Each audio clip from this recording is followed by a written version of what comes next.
क्या बंगाल की शेरनी के नाम से मशहूर मुख्यमंत्री ममता बनर्जी अपने राजनीतिक कैरियर के सबसे कठिन दौर से गुजर रही हैं। यूं तो ममता का पूरा कैरियर ही चुनौतियों और संघर्ष से भरा रहा है, लेकिन अब अगले विधानसभा चुनावों से पहले बीजेपी की ओर से मिलने वाली चुनौतियों और पार्टी में लगातार तेज होती बगावत को ध्यान में रखते हुए राजनीतिक हलकों में यह सवाल पूछा जाने लगा है।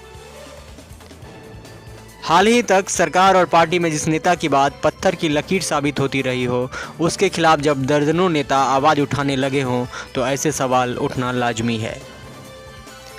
यह बात अलग है कि कांग्रेस की अंदरूनी चुनौतियों से जूझते हुए अलग पार्टी बनाकर लेफ्ट से दो हाथ कर चुकी ममता इन चुनौतियों से घबराकर पीछे हटने की बजाय इनसे निपटने की रणनीति बनाने में जुट गई है।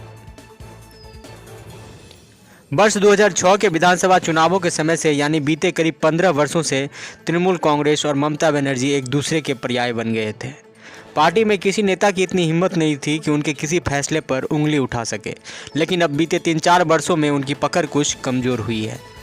लगभग 10 साल तक सत्ता में रहने के बाद नेताओं में कुछ असंतोष और नाराज़गी होनी जायज़ है, लेकिन बीजेपी ने खासकर बीते लोकसभा चुनावों से जिस तरह आक्रामक रुख अपनाया है और पार्टी के नेताओं को अपने पाले में खींच रही है, वो ममता के लिए गंभीर चुनौती बन गया है।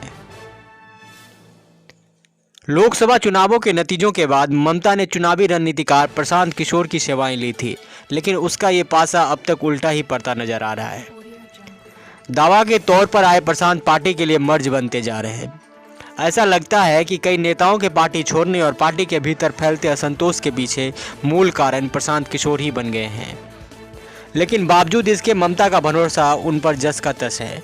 प्रशांत ने ममता और उनकी सरकार की छवि चमकाने के लिए कई रणनीति तैयार की। उसी के तहत बीते साल दीदी के बोलो नामक अभियान शुरू किया गया, जिसके तहत कोई भी नागरिक सीधे फ़ोन कर अपनी समस्या बता सकता था।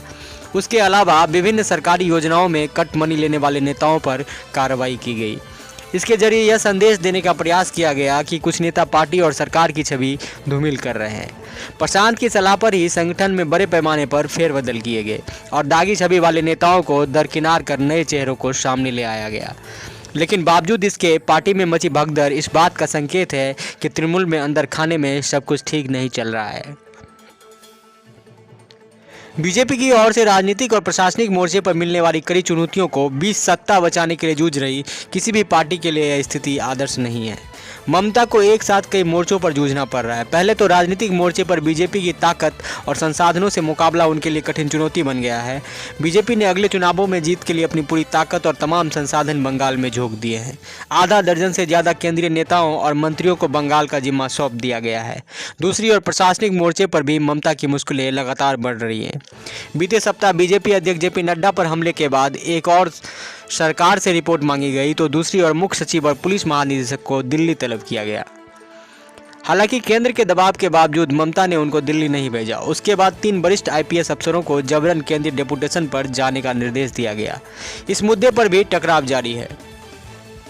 राज्यपाल जगदीप धनखड़ भी कानून व्यवस्था समेत विभिन्न मुद्दों पर सरकार पर ताबड़तोड़ हमले कर रहे हैं, लेकिन घर के ही चिराग से घर में लगी आग की तर्ज पर ममता के लिए सबसे बड़ी मुश्किल ऐसे नेताओं ने खड़ी की है जो कल तक उनके सबसे करीबी लोगों में शुमार किए जाते थे। इनमें सबसे पहले तो उन मुकुल राय ने बीजेपी का दामन थामा था, जिनको राज्य के खासकर ग्रामीण इलाकों में टीएमसी की जड़ जमाने का वास्तुकार माना जाता है। उसके बाद भी बीते 2 साल के दौरान बैरकपुर के ताकतवर नेता और अब बीजेपी सांसद अर्जुन सिंह समेत इक्का दुक्का नेता बगावती अंदाज अपनाते रहे। लेकिन अब विधानसभा चुनाव जब सिर पर आ गए हैं, थोक भाव में मची भगदड़ ने एक गंभीर समस्या पैदा कर दी है। इनमें मेदिनीपुर इलाके के बड़े नेता शुभेंदु अधिकारी समेत कई विधायक शामिल हैं। हालांकि इस भगदड़ के बावजूद ममता बहादुरी से मोर्चे पर डटी है। भगदड़ से उपजी परिस्थिति पर विचार करने और इसकी रणनीति तैयार करने के लिए उन्होंने अपने आवास पर शीर्ष नेताओं के साथ आपात बैठक की। इस बैठक में ममता का कहना था कि हमारी ताकत आम लोग हैं, नेता नहीं। दल बदलू नेताओं के पार्टी छोड़ने का कोई फर्क नहीं पड़ेगा।